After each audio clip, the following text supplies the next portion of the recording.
কি হচ্ছে মাহিয়া এটা? এই তো আমরা আলুর চপ বানাচ্ছি কিসের জন্য? ইফতারির জন্য। তুমি কি ভবিষ্যতে দোকান দিতে চাও এরকম কোনো বিষয়? অবশ্যই। ও, মানে লেখাপড়ার পাশাপাশি দোকানের ব্যবস্থা হবে। হ্যাঁ, সানজিয়া পাখি তোমার কাছে প্রশিক্ষণ প্রাপ্ত? এখন প্রশিক্ষণ নিচ্ছে। ও, মানে আগামীকাল ও আর কি এই ব্যবসা শুরু করে দেবে আর কি, হ্যাঁ হ্যাঁ। পেঁয়াজি আলু। হুম। আর সানজিয়া পা রোজা কয়টা হলো? একটা হবে। 4টে হবে? ও, আমি তো শুনলাম তোমার নাকি 30টা রোজা হয়ে গেছে। আচ্ছা, হ্যাঁ, আলুর চপ বানানোর খুব সুন্দর করে মাহিয়া বানাচ্ছে, হাতের শেপটা অনেক সুন্দর। আর হাতে আবার কি পড়েছে?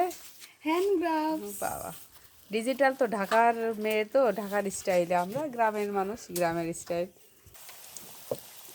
আমার কি বানাচ্ছেন? আলুর চপ। হ্যাঁ, আমি ইফতারির জন্য আলুর চপ বানাচ্ছি।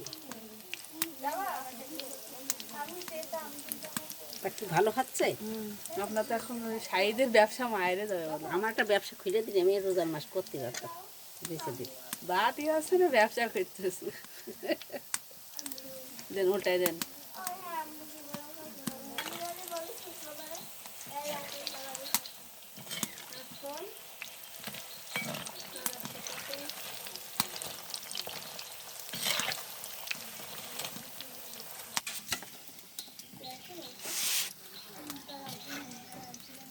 কালার ভালো না?